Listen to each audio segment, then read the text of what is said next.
All right, good evening. Welcome, everyone.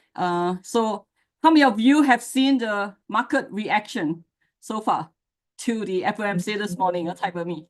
Yeah. How do you find the market reaction?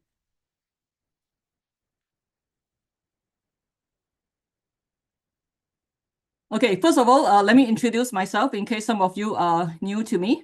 Right, so today's topic is about dissecting the FOMC statement. And also the economic projection, not just whether they raise interest rate or they do not raise. So I'll be sharing with you how to analyze the details of what they project for next year and beyond, and how this could shape the market, because FOMC is a big mover of the stock market, as later on you will see when we correlate with the stock chart. Okay. So first of all, my name is Kathlyn, and I've been trading for 31 years, and majority of the time in the US stock market. I started trading in the Malaysia stock market way back in 1993, right? Time flies, that's already 31 years ago. And in 1997, I started to invest in the US stock market because I was granted, I used to work in AMD and Intel, corporate world for 17 years already.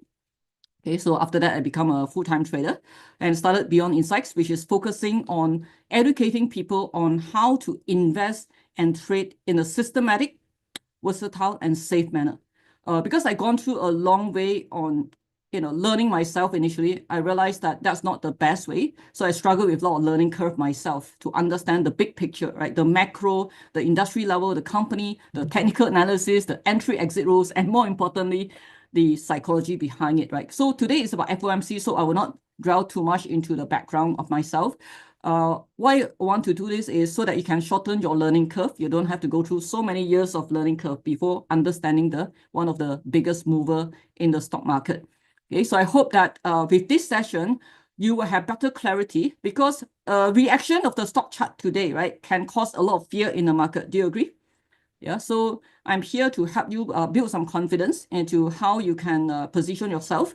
And also to highlight that the market is dynamic. You can see that all these projections can change when there's a new announcement. Okay. All right, so let me get started with the disclaimer first. Right, this is an education session. It's not a recommendation for buy or sell. Okay, Mumu is also part of the partners with us, and this is live streamed to the Mumu Live. So welcome for those of you who are from Mumu Live, and those of you from YouTube Live, and also our students, right? How many of you are Beyond Insights students? Type on me if you're Beyond Insights student. Yeah, type on me. Okay, so welcome to all our students as well.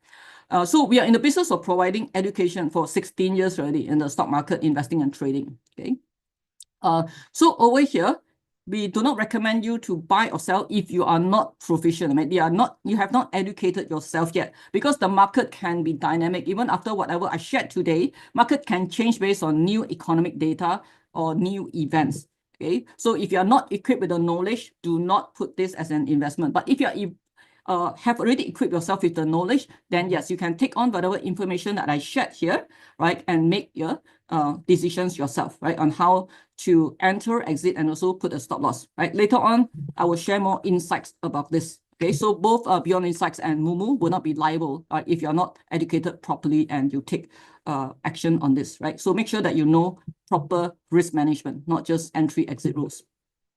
Right, so let's look at the summary of economic projections. Before I cover this, I'd like to show you where typically do you find the information related to the FOMC, right? There's a popular website called Forex Factory. Why is it called forexfactory.com, right? Forex Factory, because traditionally this is used, typically this is used for Forex trader, okay? But it is also very useful for any financial market trader. Right? Just that the way you interpret the events, the color code will be different. So today I will not be educating. This is not a teaching session. This is interpretation of the data. But what I want to share with you is on the key announcement today, this morning actually, is this one, right? The Fed's fund rate, right? Where from 4.75%, which is the previous, right? This is last month, from 4.75%. Yeah, it has been reduced by 0.25, right? This is the expected, forecasted by economists and analysts to be cutting by 0.25, and it is per expectations. So how many of you are very surprised? Since it's already anticipated for a long time, in fact, people expect it to cut by 0.25, but even for myself, I think it's very likely to be cutting 0.25, as what I shared with my students last weekend as well, when we did an internal quarterly market update. Why do you think it moved the market so bearish? Yeah. So those of you who have experienced it, right, can you type on the chat? What do you think is the reason? This is already anticipated. When things are per expectation, normally it doesn't move so much, but there was a big sell-off. Okay. Yeah, it's related to the future expectation. So you cannot find future expectation here, right? The future expectation is in this line item, FOMC economic projections and the FOMC statement, which is a very long document. So I extracted the important aspect of that document to share with you. Okay. And this is a part of what we teach in a course called an advanced course. We call it mastery level. For the macro insights. In macro insights, monetary policy is just one small aspect of it. There are many more, like global fund flows, asset rotation, sector rotation, and so on, right? So I'm going to share with you one of the aspects that is the biggest part of the monetary policy movement. Okay. So let's look at how to interpret this first. For those of you who are new, for our macro insight student, you should be familiar with this already, right? For those of you who are new, let me just start with how to look at this. So there will be a September projection. There are 8 FOMC meetings in a year, right? Out of these 8, 4 of them, which is the quarterly meeting, for example, March, June, September, and December, is where the FOMC committee will do economic projections. For the rest of the time, they will not do a projections. It will just be a simple FOMC statement, right, on their dispositions. So that's why it compare here to what they project in September, right? This is what they project in September. Like on all these aspects. So we have GDP, we have unemployment rate, PCE is a measure of inflation, is one of the indicators used by the Fed. And we have core PCE inflation, right? So this one on top is the December projection, right? So you can see here the color coding is different. So what we need to do is to compare September with December to see what is the change in the among the FOMC committee perspective of the economy. And this is the one that is the big market mover, right? Depend on how many line items that they change. So let's look at the first line item here. So what do you think from this? What do you think changed, right? September projection, the GDP growth is expected to be 2. And now, when they put here 2024, they are looking at this 2.5 is the end of the year GDP growth, end of the year. Like same for 2025 is the end of the year GDP growth, right? So what do you see from here? What did that Fed project? Higher or lower GDP? GDP stands for gross domestic product, which is a measure of the growth rate of the country, like the income growth. Yes, it projects a stronger economy. So is it good or bad? Right. So we say it's good. Why does the market go down? Okay, I'll explain later. And also for 2025, right, it's also increased by 0.1. So one of the misconception is they are looking at, oh, is this a drop?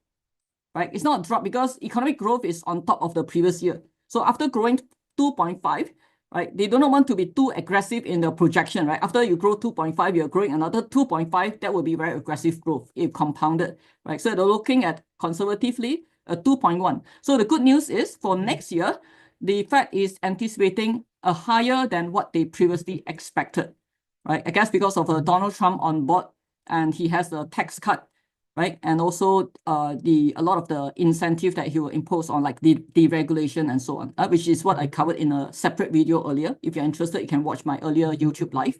Yeah. But moving forward, it will stabilize the growth. Okay. So the essence here that I'd like to summarize is GDP growth projection increased by 0.5 in 2024, 0.1 in 2025. So it reflecting an anticipation of higher economic growth. Okay. So bear in mind, by the time it comes in the next quarter, like the next projection will be in March, right? So then they will look at the latest economic indicator to do the forward-looking projection. So it can be quite dynamic. They can revise up or revise down. Don't think that this is going to be set in stone and you'll be super bullish or super bearish of the market. Okay? I've been monitoring this for many years, so I understand the intricacy, right, on what can go right, what can go wrong for all these projections here. Okay, so this is the first one. So by right, economic growth is strong. The next one is the unemployment rate, right? So one of the important things that you need to understand when interpreting all this is you need to understand the Federal Reserve Charter, right? The Federal Reserve is a central bank of US, and it has a set of committee members who need to execute per the charter. So they have two main charter. Anyone know what's the two main charter of the Federal Reserve? Yeah, if you know the two main charter, then you can anticipate better what they will do based on the economic indicator. Yeah, anyone knows what is the Federal Reserve two main charter? And it's quite standard among the global central bank, although each central bank, they have something extra unique. Yes, it's about maximizing employment. Right? That means the more people have jobs, the better. But at the same time, control prices. Yeah, stabilize prices. Stabilize prices means you need to control inflation. So, but these two are countering each other, right? For example, if you have high employment, people can afford, then the inflation will go up.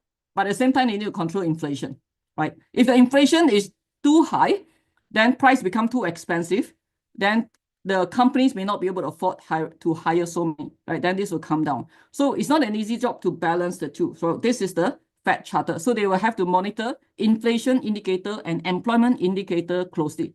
Although they're also monitoring other indicators, but these are the two main ones that's directly related to the charter, right? That's why the next one is employment. So they want to balance these two and at the same time have a great economic growth. Okay.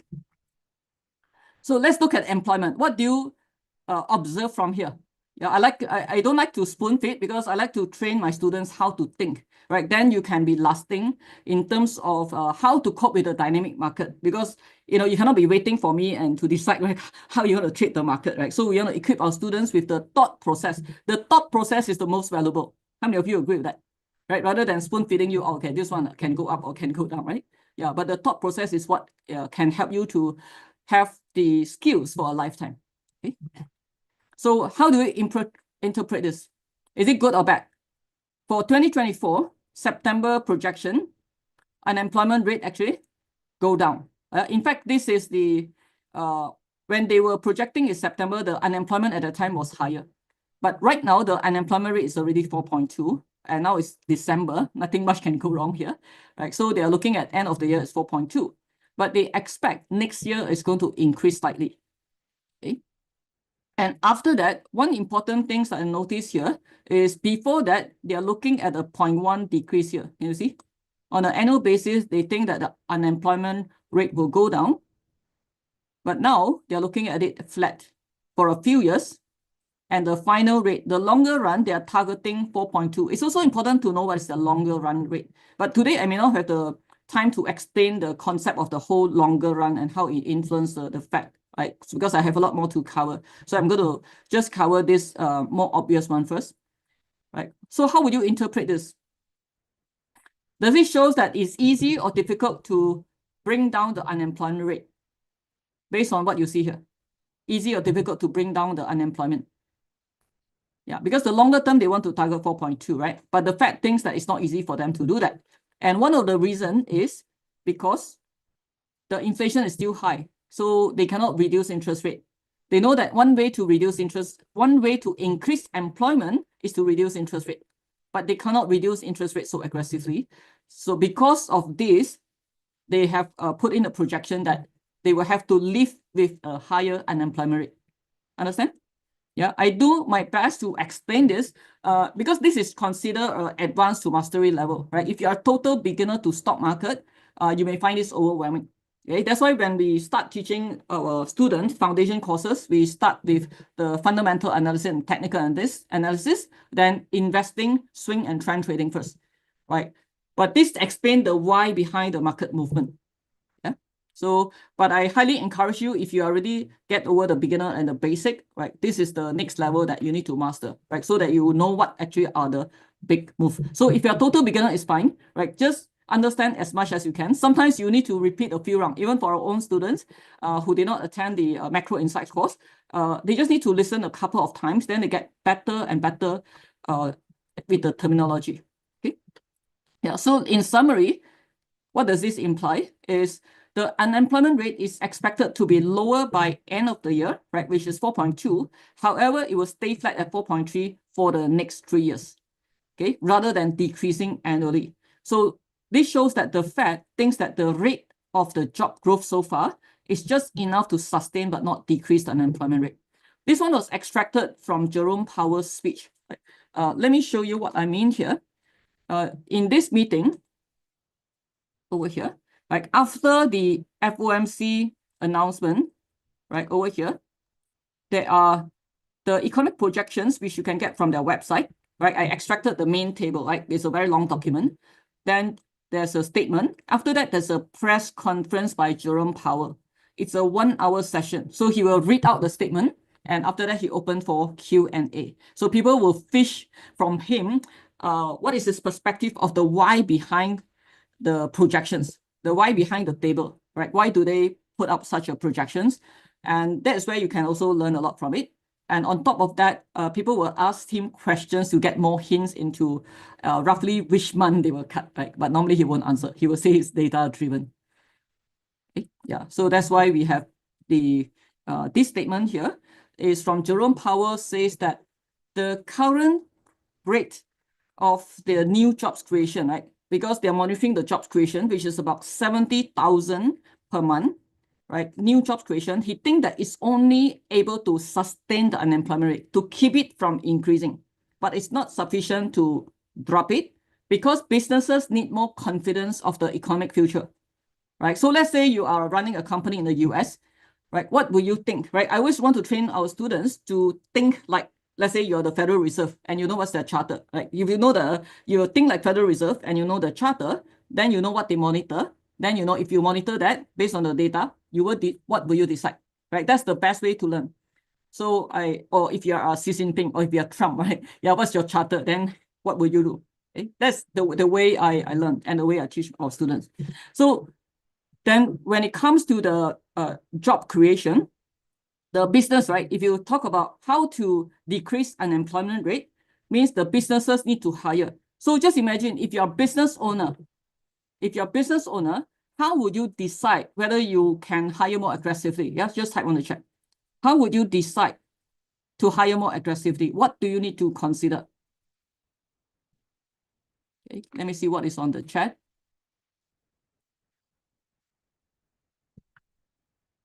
Right, you want to have more confidence of the economic growth, right?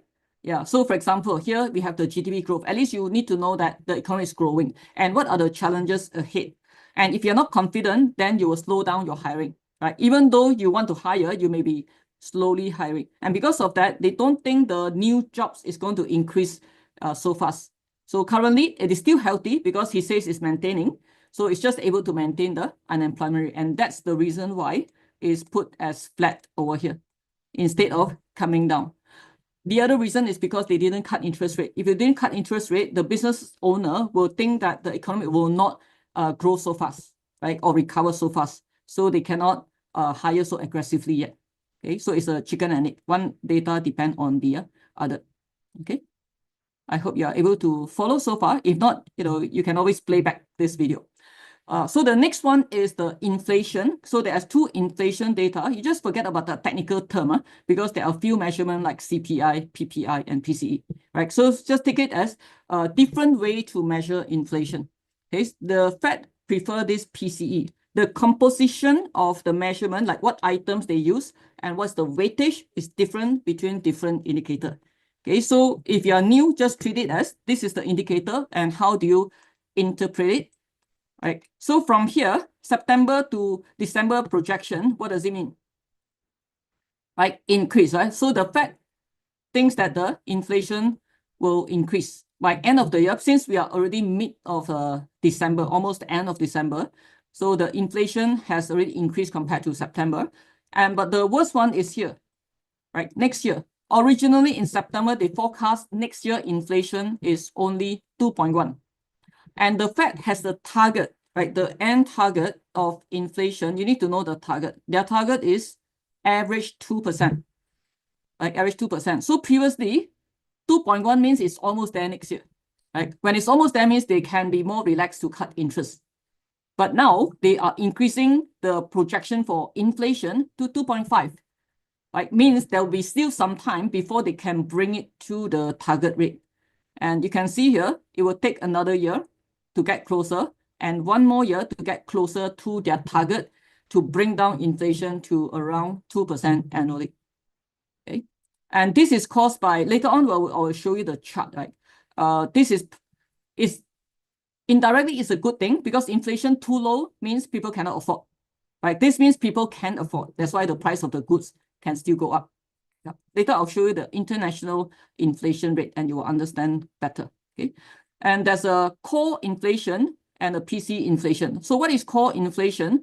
Core inflation covers the core part that eliminate those that fluctuate more dynamically, you know, like oil price and so on, like vehicle, auto vehicle can fluctuate faster. So this is just another projection where for the core, it is also going up, right? Which is also not the good news. Okay? And in the longer run, the target is still 2%. So it will take, even in 2026, is 2.2, right? Before that, they were expecting 2026, the Fed already reached their inflation target. So now it takes one more year. Okay. All right, so yeah, so it shows concern that inflation will stay higher next year. And last but not least is the most important part. Sometimes when I don't have time, I will straight away read the last part first. Yeah, because bottom line is with all the above, right? What is the interest rate direction? Right? Don't have time, just straight away go to the last part, then only figure out the rest. The rest explain the why they make a decision on the Fed funds rate. Okay? So you can see here, there's no change to the Fed funds rate projection here because they reduce 0.25, right? So this is the end of the year Fed funds rate. Fed funds rate, in layman term, is the government interest rate. Okay?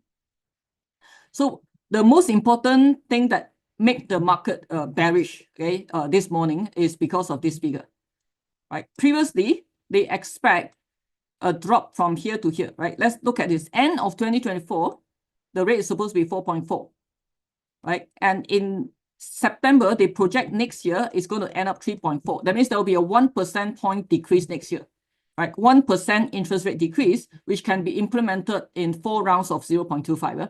That means it could be on a quarterly or the periodic basis. They will cut 0.25, 0.25, 0.25, 0.25, roughly, and has 1% reduction. But right now, they think the target rate end of next year is going to be 3.9, which means there's only how many percent drop? Yeah, I'd like you to be more interactive because I know a lot of you, came back home after work, you could be tired. That's why I'm standing to present so that I can keep my energy high. So I hope it can contagious to you, yeah, the energy. Can pass on to you, the energy. Okay, yes, 0.5 only. So is that considered significant? Right? If the Fed cut by only 0.5 instead of 1%, so what do you think it means to the economy? Grow faster or slower? Right? In fact, if they cut faster, cut 1%, the economy can recover faster or grow faster, right? Now they are cutting slower. Right? So the 2025 all the way, even this one, right, is a increase. Right? So here is only 0.3. Right? Finally, they look at the final figure is 3 instead of 2.9. Okay, the final interest rate. So from 2025 to 2027 is being revised, which means the Fed anticipated a slower cut due to sticky inflation, right? Because this decision is related to all the above data.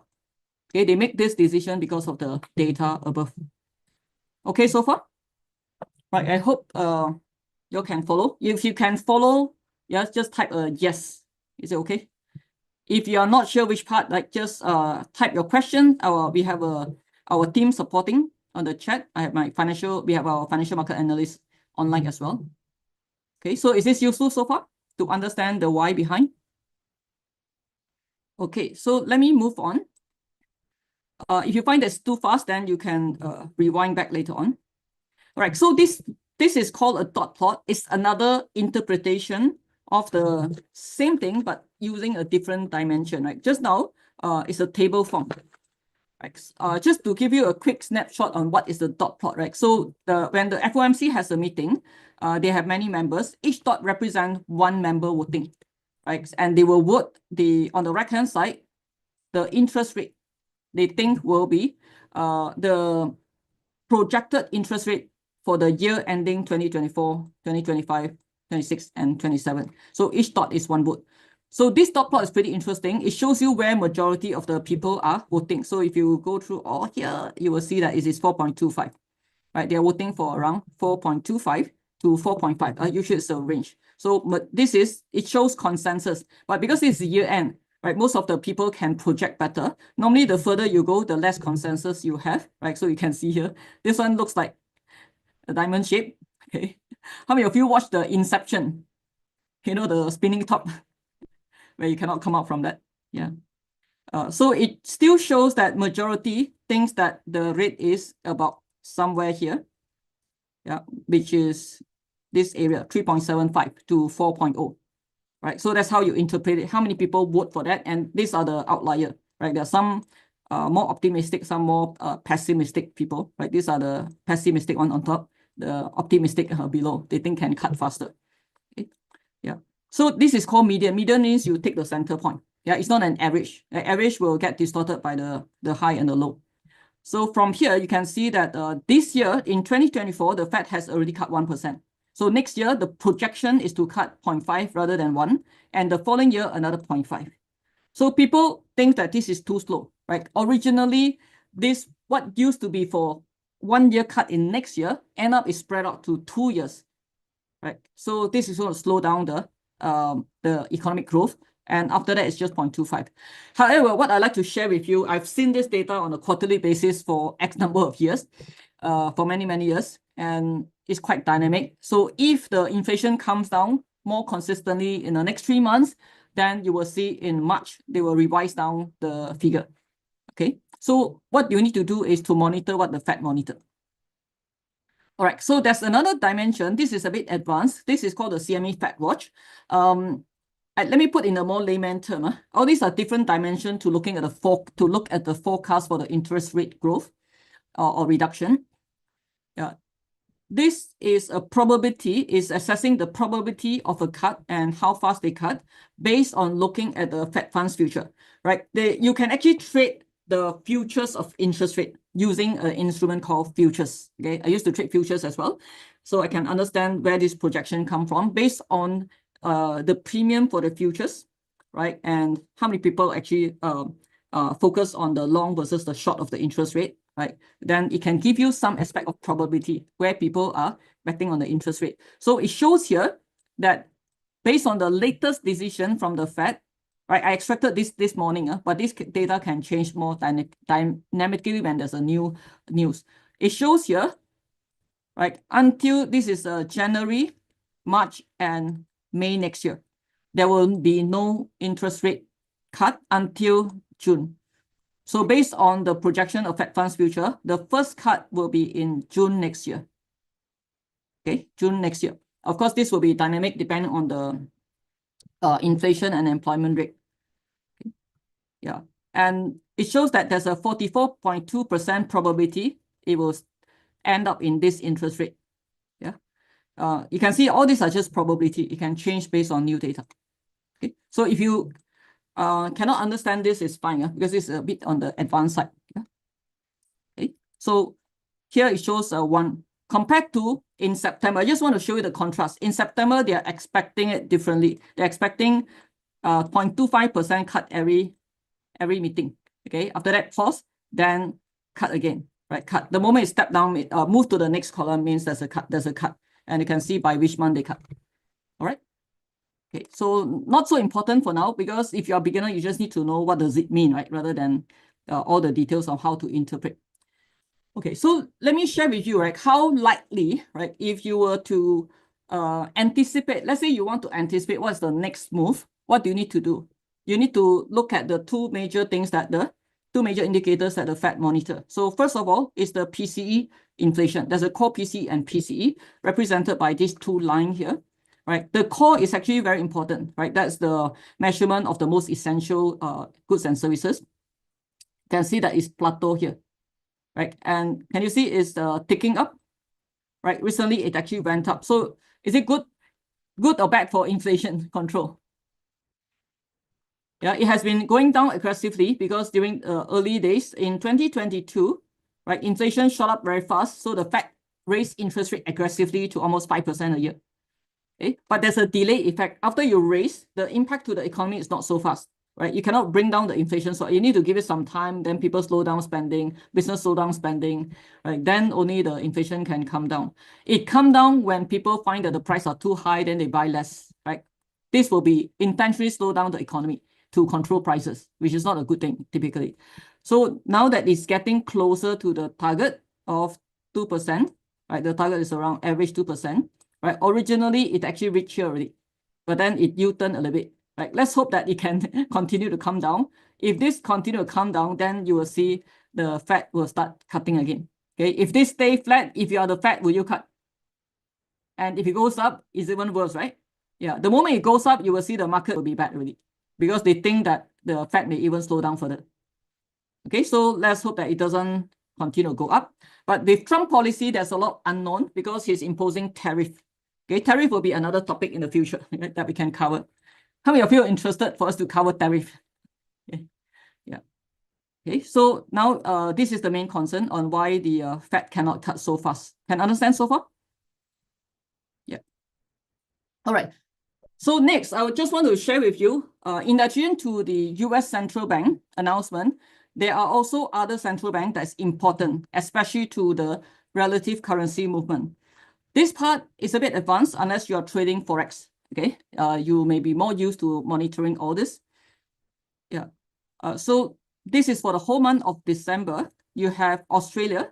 Australia did not cut interest rate. How you look at it is previously 4.35. They expect no cut and actually no cut, okay?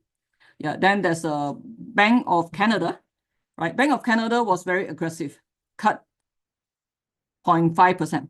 Right, can see Canada cut 0.5, US only cut 0.25. Okay. Then we have Swiss National Bank, right? Swiss National Bank cut 0.5. Yeah, from 1% anticipated, right? Originally, they think that it will cut only 0.25, but they cut 0.5, which shows that the Europe region economic is slowing down, right? Otherwise, they won't cut so aggressively. Yeah. Then the next one is Europe. Europe cut 0.25.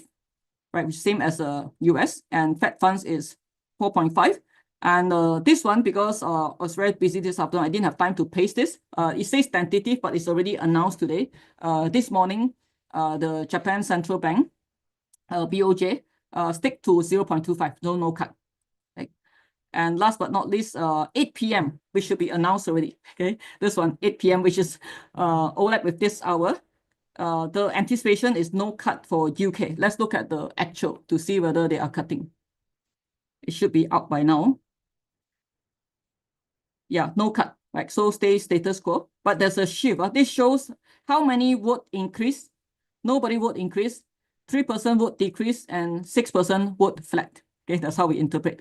But if you are a beginner, don't worry about all this terminology. All you need to determine is cut or no cut.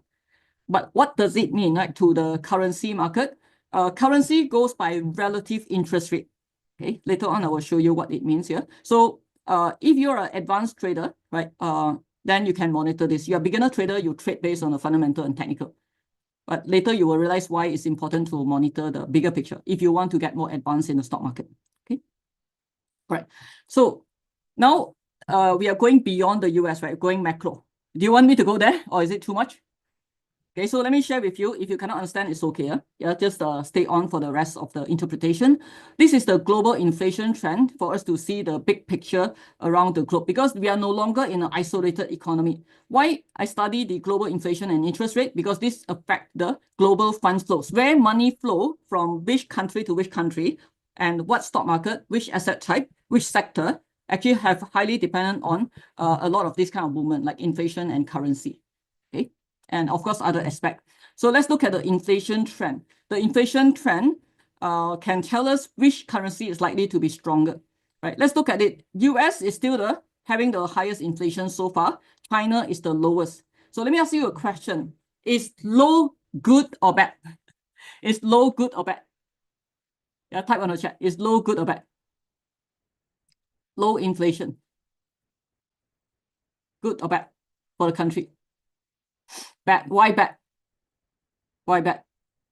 Too low means your price of the goods and services are not going up much, right? The target, that's why the target for inflation is never 0, right? If the lower the better, then they will target 0. Why they target 2%, which is a sweet spot? When it's low means your economic growth is very slow. So China has been below 2% for a long time, right? Which shows they still have a big challenge for the economy, right? So a lot of people ask me, oh, should I invest in China? So, I mean, my perspective is no, unless you can wait like 10, 20 years, right? So then your money will be stuck there for a long time, right? And now with US-China trade war, it's create more uncertainty. And the data also shows that there's not much signs for improvement yet. Okay, yeah, Malaysia is near the borderline of 2. So after that is UK. So from this, you can see that it's unlikely, based on this inflation trend, that the Fed will cut faster. Okay, because of the trend of the inflation, right? All this country, one more important trend is you can see a lot of the country inflation start to tick up, right? With the exception of China. So it means China is the main one that's slowing down too much on the economy. And let's look at it. How does it influence the interest rate? Yeah, so the highest is still UK, because all this while UK interest rate is at the higher side compared to the US. So today UK did not cut, US cut, so UK become the highest right now, right? US is 4.5. Next round, if US stay flat for a few rounds, then UK may become same as the US. So this make currently US the strongest currency. Okay, UK economic growth is still quite bad. Like they are having deep economic issues after the Brexit. Okay, so I will not go to that part of the UK.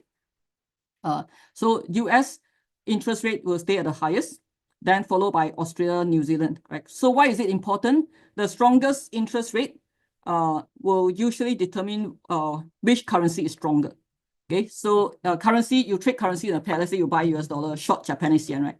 Yeah, so this is one pair, right? You don't just buy US and short Japanese yen. There are other factors, but in general, this is one way to look at it, right? So we are looking at US dollar may continue to be strong for a while because they will slow down the reduction of the interest rate. They still keep staying as the high side. So what does it mean? Which is what I'm going to cover next. Okay. All right. So let me put all this in context. Why am I sharing the global inflation and global interest rate instead of showing just what the FOMC show? The reason is now we are in a very interrelated global economy. How many of you agree with that? Right? Our global economy is so interrelated that many countries depend on each other. When there's a Russia war, it also affects the whole world, right? When there's a Russia-Ukraine war, when there's a Middle East tension, it also affects the oil price. So we are not so isolated. And because of that, it does impact the global economy. Okay? Yeah, so like China need US, US need China. Okay, so they are in a very unique relationship. Yeah. So what do you think moved the stock price? The biggest move of the stock price, and I wish I realized this way earlier when I first started trading, or at least a few years into my trading. It took me many years to figure a lot of this out and through a lot of reading and research, right? And this is where the big money is in the big move. I realized that 40% of the stock price movement on a day-to-day basis is impacted by the overall market sentiment, nothing to do with the stock in general. You can see evidence of it this morning, okay? Which is when, let me show you one example here. Later, I will go through more detailed stock chart. Right, look at the SPY yesterday, S&P 500, representing 500 big cap companies, majority, and some mid cap in just one day. This is when the FOMC is announced. Right, look at it. Before that, it was flat. Right, the market is still up and sideways here. And right at the announcement, which is 2 p.m. US time and 3 a.m. our time. Yeah, look at this time. So it starts to go down drastically. Very bearish all the way until market close. Stock don't go down in a straight line. So go down, has a lower high, then come down, has a lower high, then come down. And now it actually stays above the support. But don't be too happy to go in and buy. Yeah? This could be something called a dead cat bounce. You know what's the dead cat bounce? The cat is dead and it came down, fall down from a very tall building, right? Because falling down from a very tall building, then it may have a bounce, but it's still dead, so it may come back down. So that's called the dead cat bounce. So we need to watch out for that. It's a lower high formation. So we need to make sure that it's tested a couple of times to know that, and also enough volume coming in to buy before we come in. So I think this is not the end of the selling yet. Yeah, so normally it takes a few days, especially with such a major reduction in terms of the interest rate cut, right, from 1% to 0.5. It will take a few days at least for the big funds to rebalance their portfolio. Okay, so don't just buy or sell within today. And for the initial reaction, normally what I do is I will trade intraday first. Right, I've already lightened my position a lot before the FOMC, and now I trade intraday for the meantime. Okay. Yeah, so yesterday, because this morning I actually have to stay up early. Yeah, I don't do that for every FOMC meeting, but because today I need to prepare for that, and I actually traded this down using a SPY put option. See whether I have time, then I will show you my trade. Yeah, which is the trade from here all the way to here. And also because I need to prepare for this, I have to listen to FOMC meeting. Yeah. Okay, so you can see how big is the impact. And many stocks actually came down, right? Almost all the stocks come down. So this is called the 40% move. And majority of this 40% is related to monetary policy. There are 10 different things in the macro. One of it, the most big mover, is monetary policy. And one aspect of monetary policy is a central bank decision. Okay. Yeah. So we cover this in a course called Macro Insights. Yeah. And 30% of the move is based on the industry and sector trend. So what do you mean by the industry and sector trend?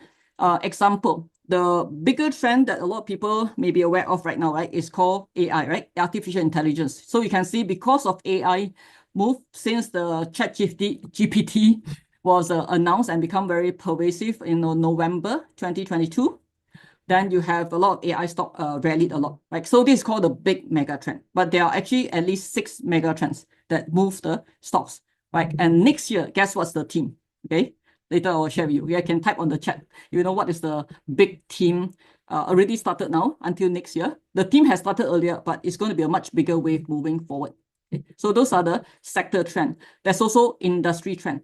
Within the mega trend, it will affect the industry. So this is 30% of the move. So for example, when you have an AI mega trend, the stocks that's related to AI will tend to move together, right, because of the impact. Then only 30% is company specific, right? So if you only focus on the company, do you agree that you miss out 70% of what impacts stock price?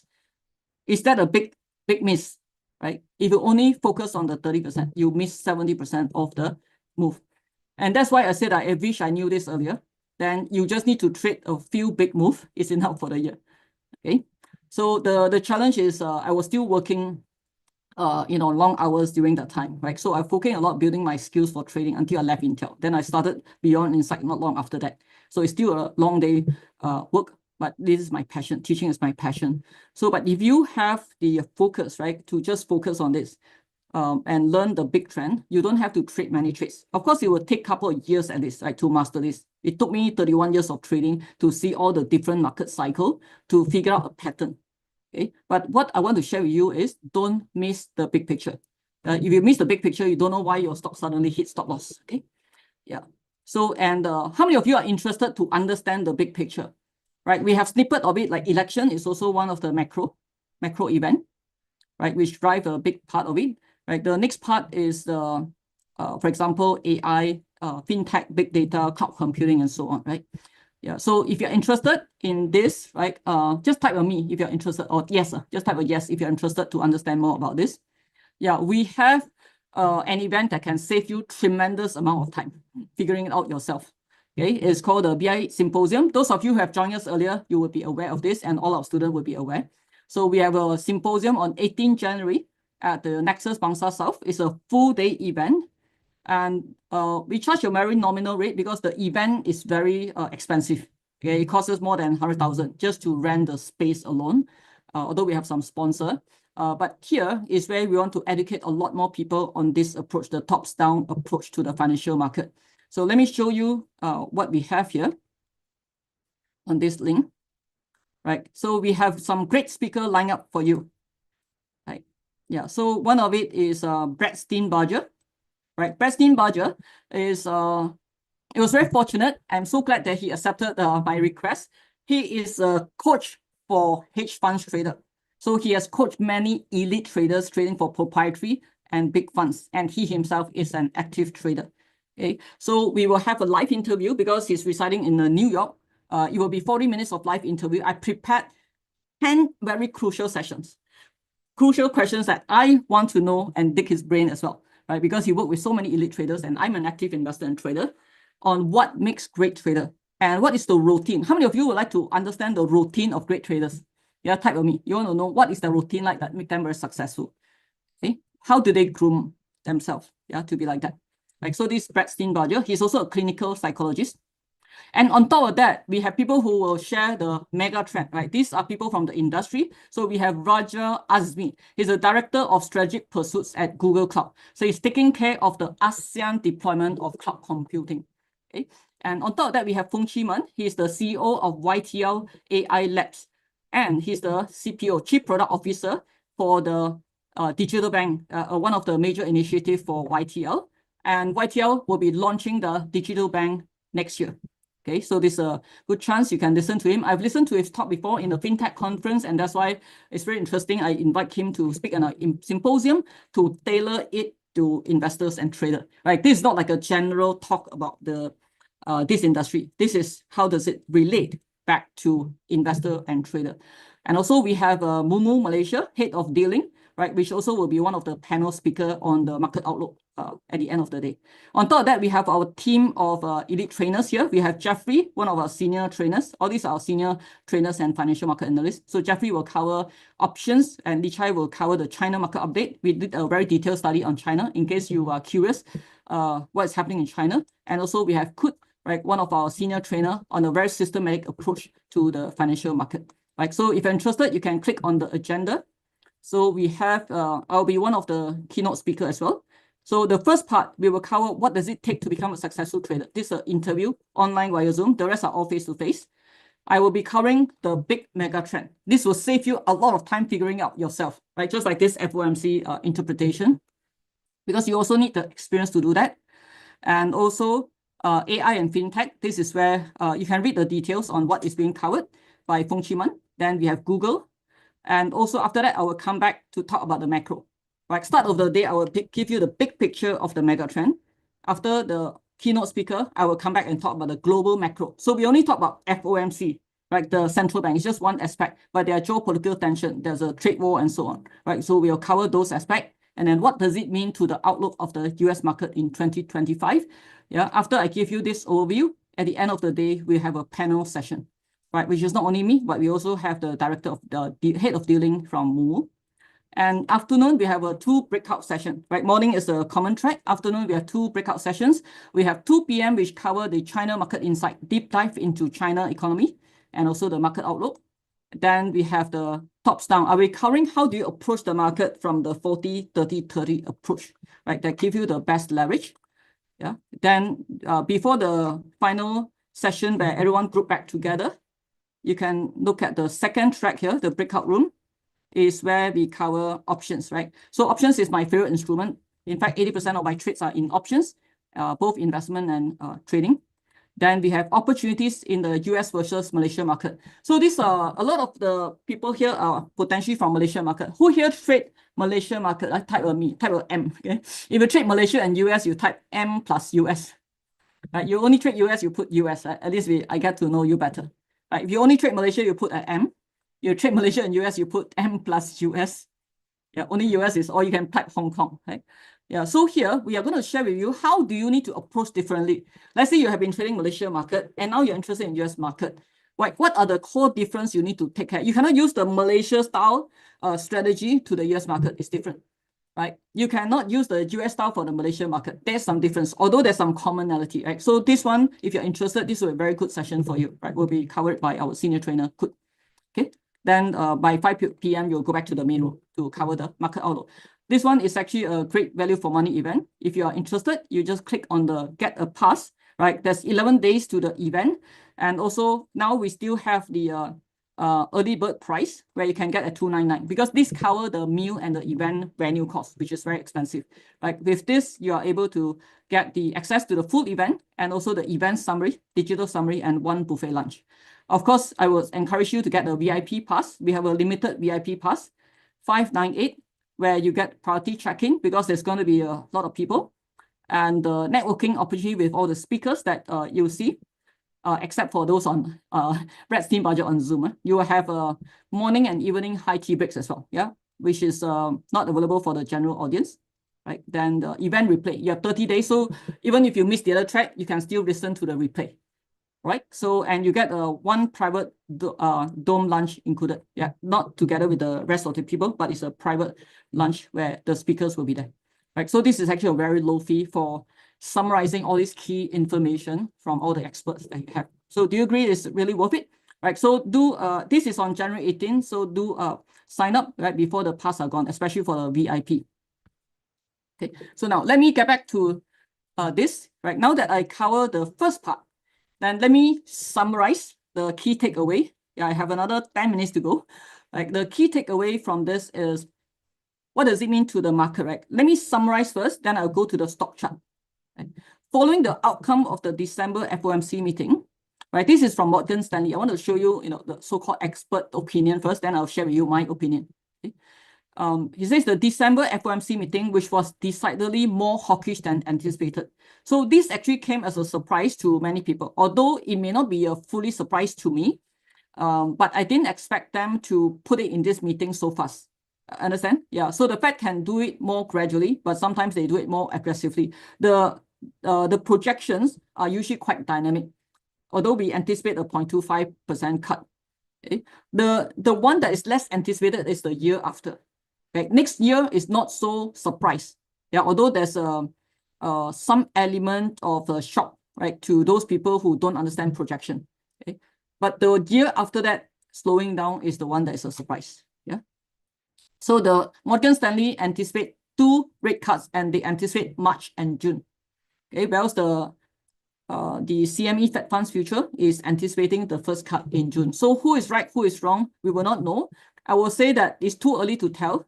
I will say that if I'm the Fed, right, you need to think like you're the Fed. If you're the Fed, when do you think you will cut next, and how will you decide? Right? For me, given the inflation data trending up right now, I will not cut if I'm the Fed. If I'm one of the voting member, I will wait until I can see a 3 months trend down, which means next 3 months, right, likely no cut. Right? There's a January meeting, March meeting, right? And then there's a May meeting. So the earliest possible cut would be May if they see enough data for 4 months. Okay, earliest, because I think March is still too early, especially when Trump is on board. People want to wait and see, what is he implementing, what's the impact, right, before they decide. And also the tariff adds some uncertainty. Okay, so from my perspective, the earliest is likely going to be May or June, which is in line with the CME Fed funds rate. Yeah, which is more likely in June if the inflation is still sticky. Okay, so the summary is inflation is still a key concern, although it's still lower than before. So it is not as bad because last time it's increasing too fast, right? So it can cause a lot of affordability issues. But now the rate of increase is more gradual. Okay, that's why the Fed is not too concerned. Slower rate cut will slow down economic growth. That's the key essence. Before that, people expect 2025 to be growing faster. Now it's going to be slower.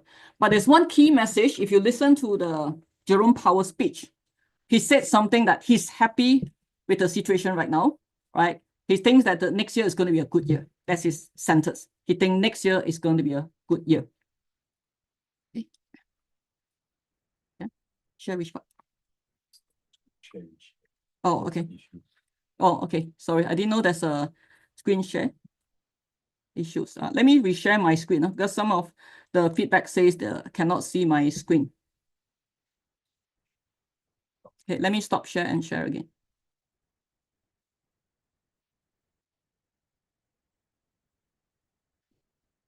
Because from the Zoom link, from my Zoom session to YouTube Live and Moomoo, typically there's between 9 to 15-second delay, right? So I also cannot wait for all the response. Yeah, okay. All right, so the key essence, key takeaway is it's slower, but it's not too gloomy because the GDP forecast is revised up, which means the Fed thinks the economic growth is higher.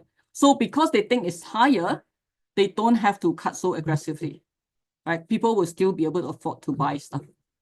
Yeah, so that's the essence. So it's not like a total bad news. But why did the market correct so fast, so much, is because the market was more optimistic for a 1% cut initially.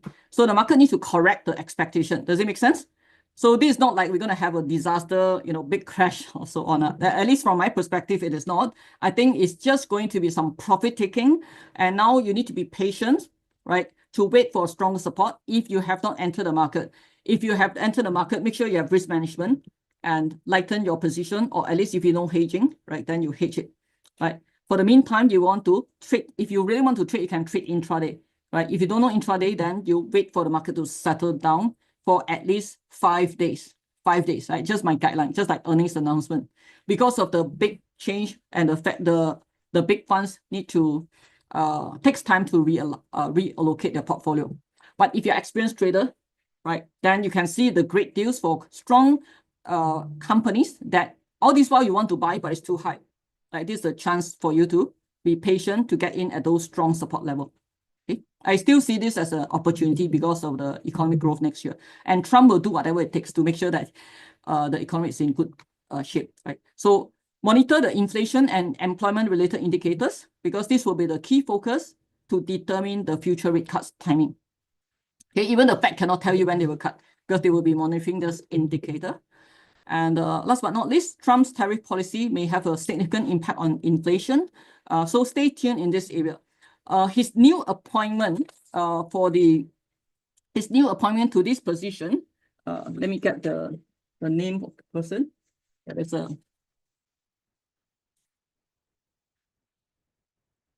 Scott Bessent. Yeah, Scott Bessent. He was hired as the Treasury Secretary. And his perspective is long known to have this perspective where tariff should be used as a negotiation tool, right? So Donald Trump, since he's an advisor to Donald Trump, he could be giving Donald Trump the perspective that let's set it very high, right? So that we can use it to negotiate for somewhere in between. So the final version may not be so bad. And if it's not so bad, then the market can rally again, okay? Because the market already anticipated a worse scenario, okay? Yeah, so we need to monitor what is Trump's final policy to know whether this is going to cause more inflation or not. Okay. All right. So let's look at the impact of the slower rate cut based on the stock chart. The positive impact would be, what do you think would be positive impact? Any positive? You see a lot of stock chart coming down, right? But there are some going up. But this is not probably the instrument that you trade. This is the fixed income instrument. Money market and bond yield will be in favor. Yeah, because this is like putting your money in the FD, right? The higher interest rate, the better. Right? Since if the stock market is very good, people will take money from the FD, fixed income instrument, and put in the stock market. Now, they may still keep a lot more in the money market. They may not move so much into the stock market. And some from stock market, they already move out, they may balance back into the money market. There's a huge money in the money market right now. So when there's clearer Trump policy, when this money moves to the stock market, you can see a higher surge. Now the market has a bigger correction because the valuation is very high. After Trump election, it has gone up a lot. So it is already overdue for some pullback already. Right? So now you have a news like this, it just caused the correction to be faster. Okay. And the faster it corrects, then it can stabilize on the support faster, right? Otherwise, it'll take a long time to come to your desired level. Okay, you can see it on the positive light. But make sure you manage whatever position you have first to cut first. All right. So, and the USD strengthens again major currency. So, of course, if you're a currency trader, right, and you've been trading a long US dollar, then this will benefit you. Okay. But there's a negative impact on other areas. So, what are the negative impact? All right. The first one, the most highly correlated, sensitive to interest rate industry. What do you think is the industry most sensitive to interest rate? Yeah, one of it is real estate, construction, home builder, like home improvement. So let me just show you the correlation here yesterday, right, which is on the XHB. This is the home builder ETF. Right, you can see the big drop here, home builder, and some of the stocks in the home builder industry. It has already gone down earlier because Trump wanted to repatriate the illegal immigrants, right? That means there are shortage of workers here, right? And the other one is the real estate, right? Very bearish here, real estate. So how do you use this information? This happened to be at 3 a.m. US time. Of course, if you are from different time zone, you could have traded this short intraday, right? Then you close before the market closed. If you're on this time zone, then you need to wait for lower high to short it intraday. But don't keep positions overnight for now, and don't assume this is the bottom yet. It's not stabilized yet. Right. So that's XLRE, and also another one is the the negative impact.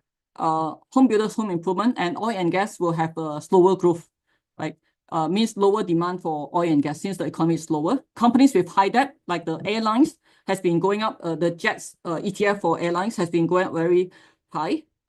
So this will pull back, right? Utilities, because same scenario as oil and gas, like it has been going up a lot earlier because there's short of utility for all the data center growth, right? So now there could be a correction.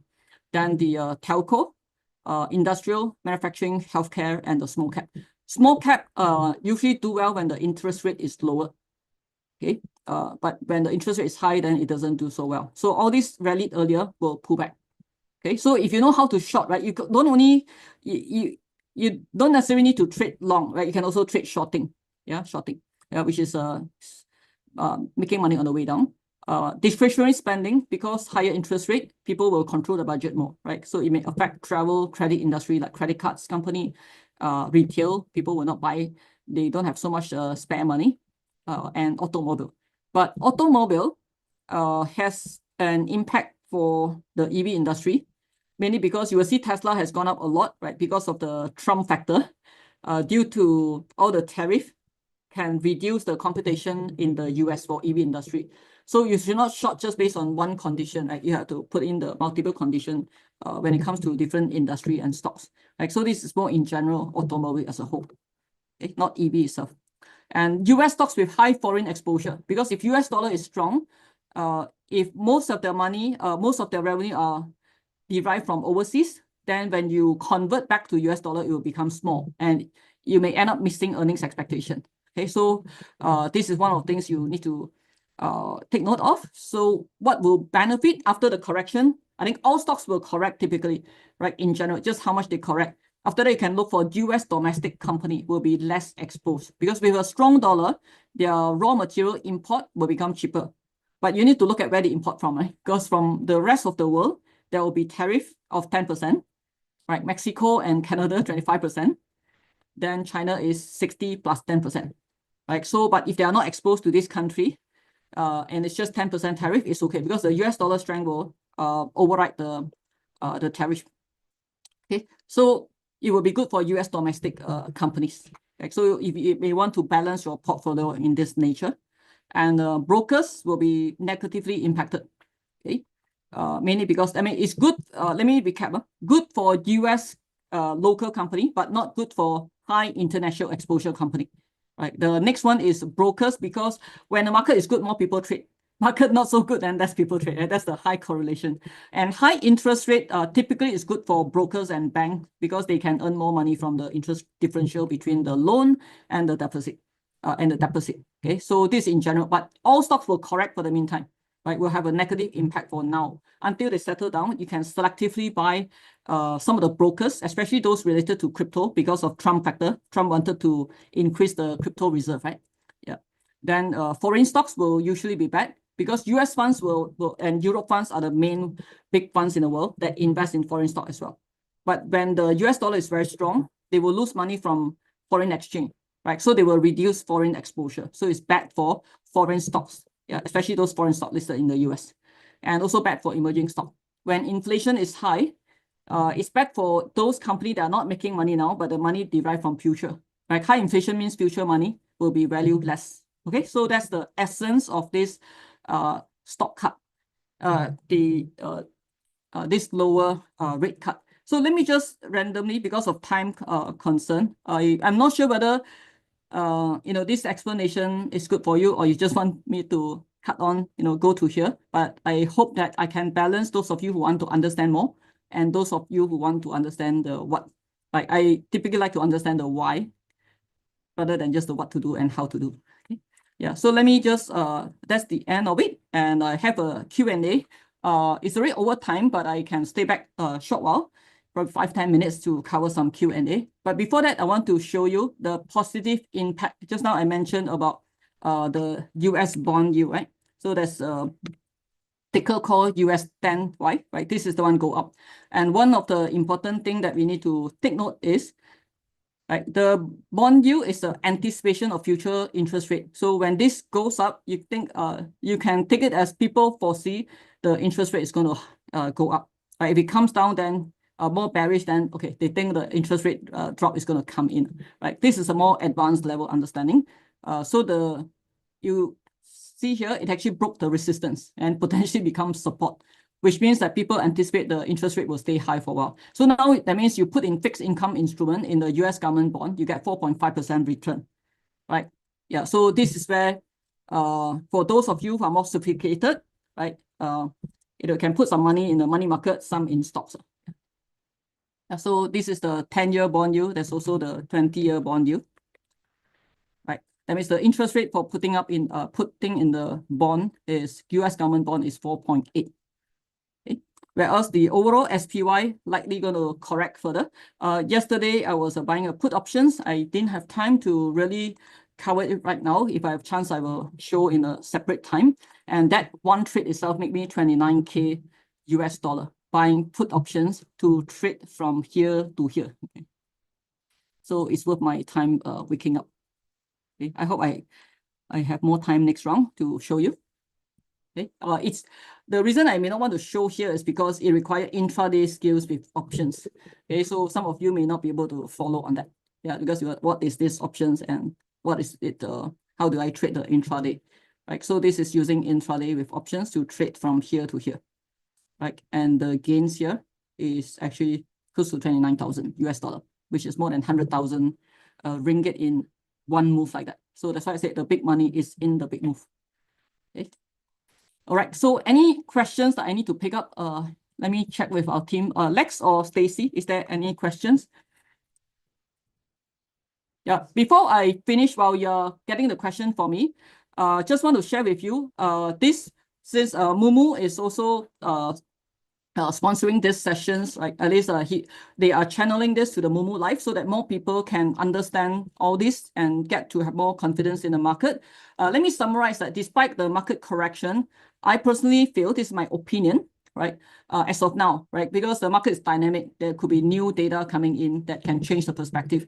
But to me, I'm looking at good at the next year economic growth. So this pullback will be good chance for us to enter the stock that align with the mega trend. Why? Because mega trend is about demand and actual demand. Why is it called mega trend? There's an actual demand for it. So the pullback is a good chance for us to enter at a good price. As long as we know this particular company has demand, the industry and the company, right? So you're interested to find out more, we have a one whole day to share with you in January. Right now it's only 1 hour session. Okay, so Mumu has this promotion bonus, right, in conjunction with Beyond Insights. So if you join, there's a welcome bonus of 1,800. How do you get the 1,800? So part of it is, if you deposit 30,000, right, depending on the amount you deposit, can be 5,000 as well, right, you'll get a 1 Apple share. How many of you know how much is 1 Apple share? Right, let me show this, AAPL. Right. 1 Apple share is close to, it went above 250 because of their M4 chip. Let me bring this down and see what's the price. $248 US dollar. Okay, by putting 30,000 ringgit, you can get a stock worth 1,000 plus ringgit. Okay, 1,000 plus ringgit for free. Yeah, zero risk. So depending on how much you put in. And also if you deposit 1,000, you can still claim 40 ringgit. And on top of that, if you are transferring other shares to Mumu account, right, more than 10,000, you get additional cash. Okay, this is a zero risk you don't have to trade and you can still get this cash coupon, which you can use. We cannot withdraw the coupon, but you can use it to trade.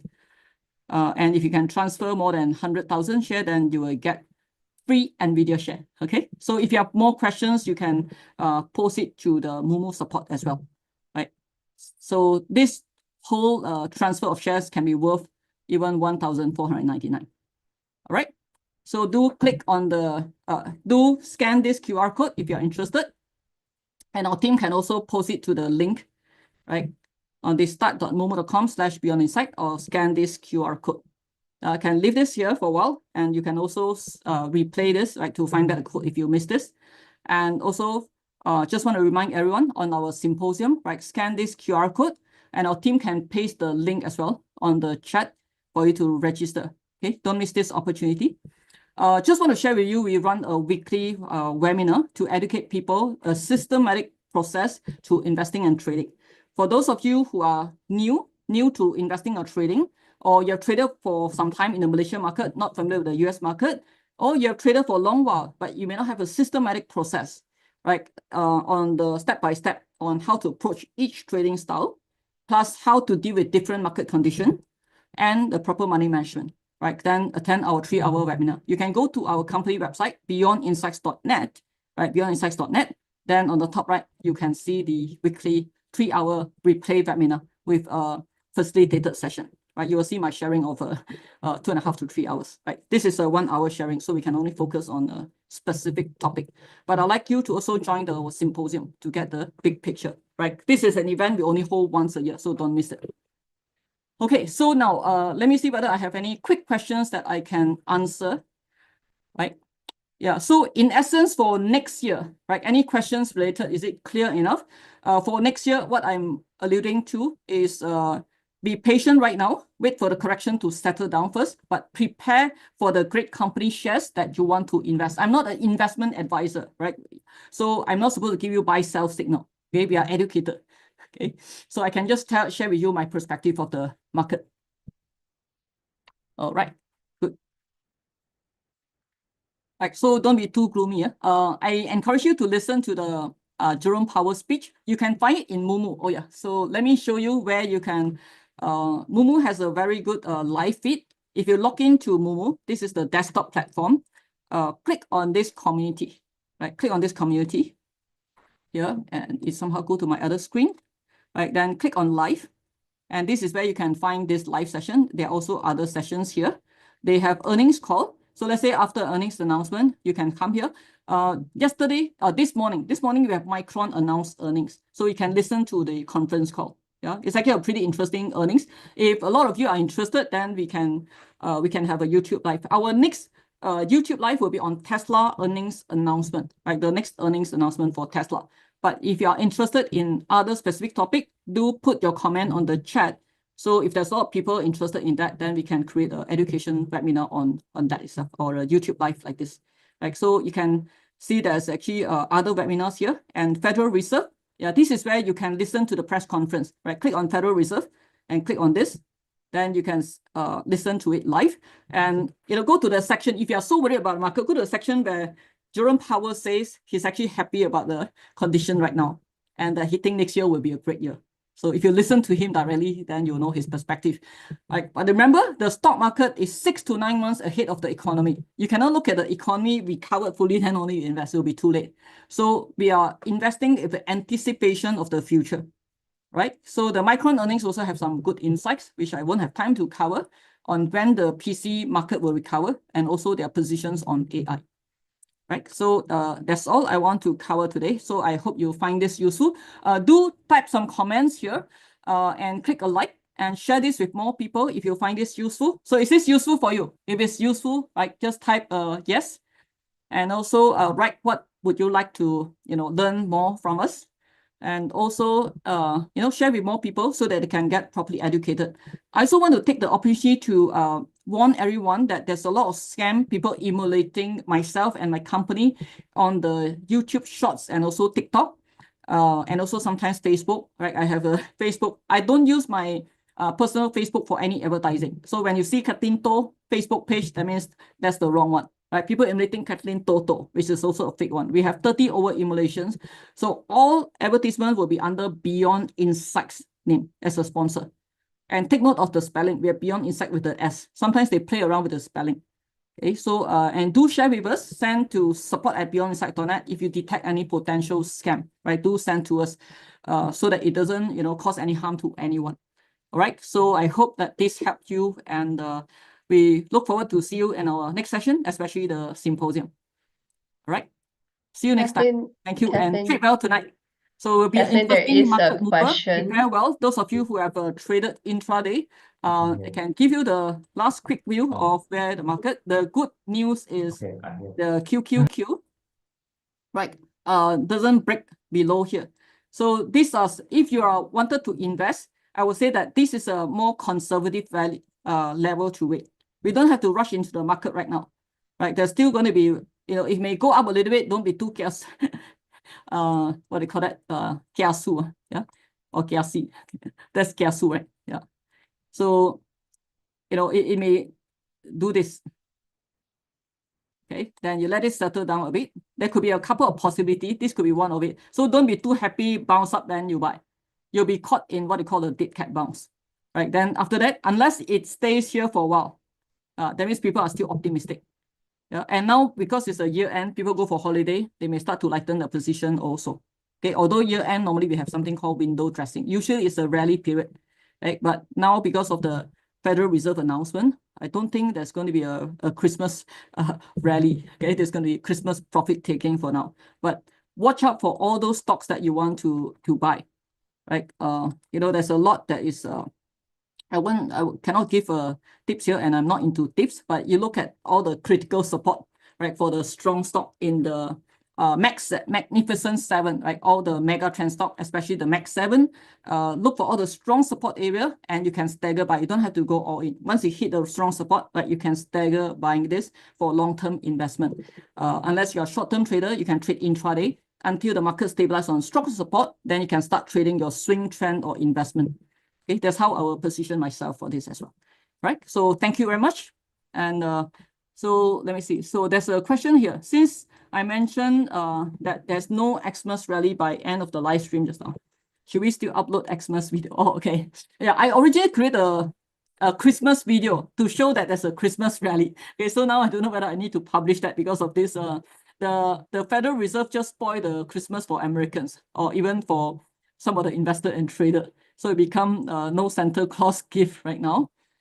Just put that in context, right? When I share the Christmas news, probably need to add a clause there, right? This is recorded before this FOMC, right? Typically, there's a Christmas rally. Yeah, there's a rationale that's talked about in the video. And year end, there's a window dressing. The big funds wanted to make their accounts look good, okay, for their investor. So they will sell the non-performing stock and buy the great one. So it looks good on their account that they have a lot of great company. And that's one of the reasons for the rally for the year end all the way until January. But this year, it's going to look different.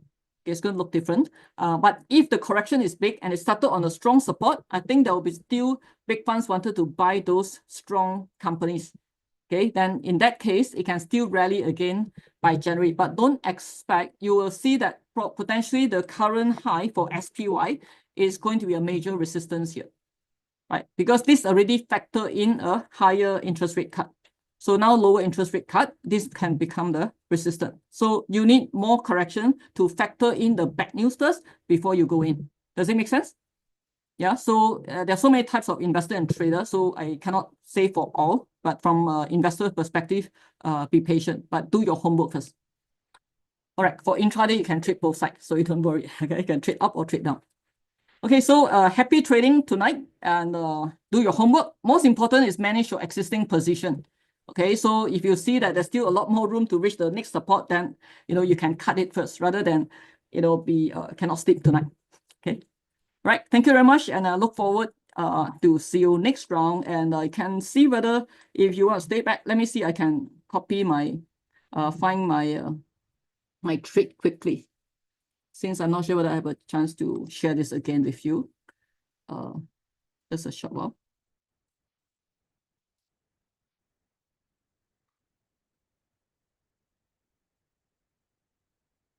I'm going to share with you an intraday trade that I did.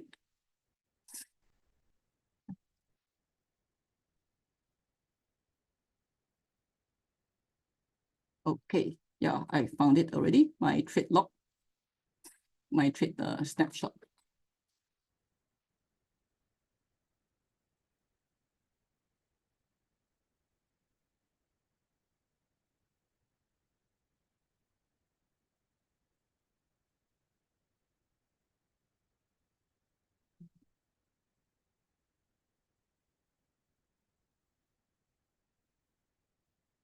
Okay, so Stacy and Lex, is there anything else I need to cover?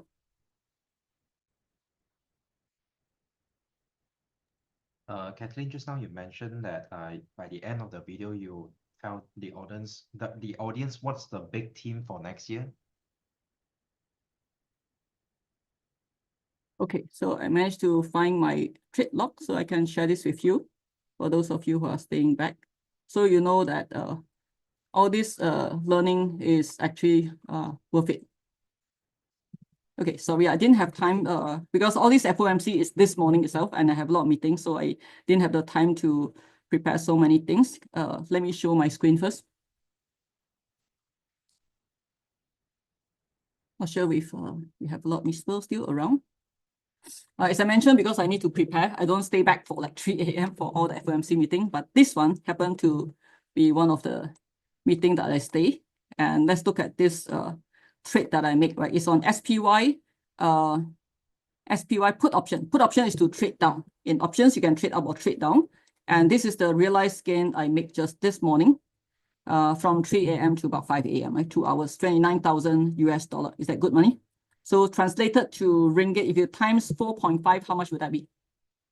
29K times 4.5.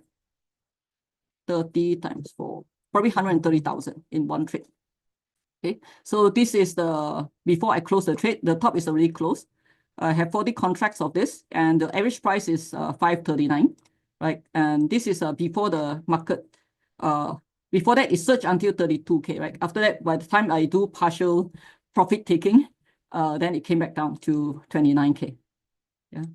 So because it moved down too fast, and this is my trade log. I can see the timestamp here. I started buying at 361, all the different contracts, same contracts, staggered buy, so that I can manage my risk. And I sold it. I bought, look at here, I bought at 361 and I sold at 1364.